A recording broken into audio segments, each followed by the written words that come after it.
नमस्कार, आप देख रहे हैं रवजी लाइव और मैं हूं अभिषेक मिश्रा। देखिए, बिहार की सियासत से इस वक्त एक बड़ी खबर निकलकर सामने आ रही है। और खबर क्या है? केंद्रीय मंत्री पशुपति पारस ने इस्तीफा दे दिया है। मोदी मंत्रिमंडल से पशुपति पारस का इस्तीफा। और इस्तीफे का मतलब यह है कि पशुपति पारस ने एनडीए भी छोड़ दिया है।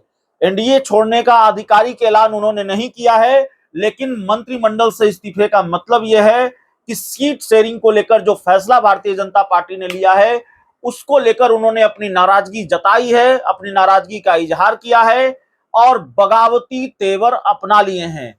एनडीए से अलग हो गए हैं, यह मान लिया जाना चाहिए पशुपति पारस के बारे में। अब सवाल है कि एनडीए से अलग हो गए हैं तो आगे कहां जाएंगे? आगे इंडिया गठबंधन में जाएंगे कि नहीं जाएंगे, ये बड़ा सवाल है। देखिए, पशुपति पारस ने आज इस्तीफा दिया। आज लंबी बातचीत उन्होंने नहीं की।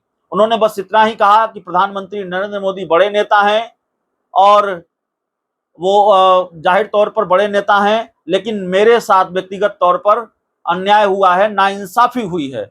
मैं मंत्रिमंडल से इस्तीफा देता हूं, मंत्री पद से त्याग पत्र देता हूं।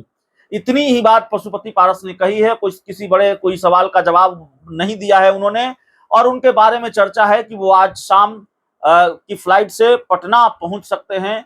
पटना में लालू यादव से उनकी मुलाकात हो सकती है और बात बनेगी नहीं बनेगी। देखिए, अभी पुख्ता तौर पर यह बात कही भी नहीं जा सकती कि पशुपति पारस से उनकी बात बन जाएगी और पशुपति पारस की इंडिया गठबंधन में एंट्री हो जाएगी। बिहार में दो राजनीतिक खेमे ही हैं, एक है एनडीए, एक है इंडिया। तो अगर एनडीए उन्होंने छोड़ा है तो जाहिर है इंडिया गठबंधन की तरफ वो देखेंगे, इंडिया गठबंधन में जाने को लेकर सोचेंगे। लेकिन इंडिया गठबंधन में उनको लेकर कोई वैकेंसी है कि नहीं, यह भी अपने आप में बड़ा सवाल है। हाँ, इतनी खबर जरूर आई है कि लालू यादव से कल देर शाम उनकी मुलाकात हुई है, माफ कीजिएगा, बात हुई है फोन पर। राजद सुप्रीमो लालू प्रसाद यादव से देर शाम और कुछ देर तक उनसे फोन पर बातचीत हुई है, लंबी बातचीत हुई है फोन पर। अब बात बनी है कि नहीं बनी है, देखना पड़ेगा। आज शाम की फ्लाइट से पशुपति पारस पटना लौट रहे हैं, मतलब दिल्ली से पटना लैंड कर रहे हैं। लैंडिंग के बाद क्या तस्वीर होती है, लालू यादव से मिलने जाते हैं कि नहीं जाते हैं, देखना पड़ेगा। लेकिन भारतीय जनता पार्टी ने चुनाव के आखिरी वक्त में झटका दिया, या यूं कहें कि चुनाव की तारीखों के ऐलान के बाद पशुपति पारस को झटका दे दिया। और पशुपति पारस को उम्मीद थी कि हाजीपुर की सीट या सेटिंग गेटिंग गो का फॉर्मूला होगा, जो सांसद उनके पास है उतनी सीटें उनको मिलेंगी। और उतनी छोड़िए, भारतीय जनता पार्टी ने एक भी सीट उनको नहीं दी। बहुत बहुत धन्यवाद।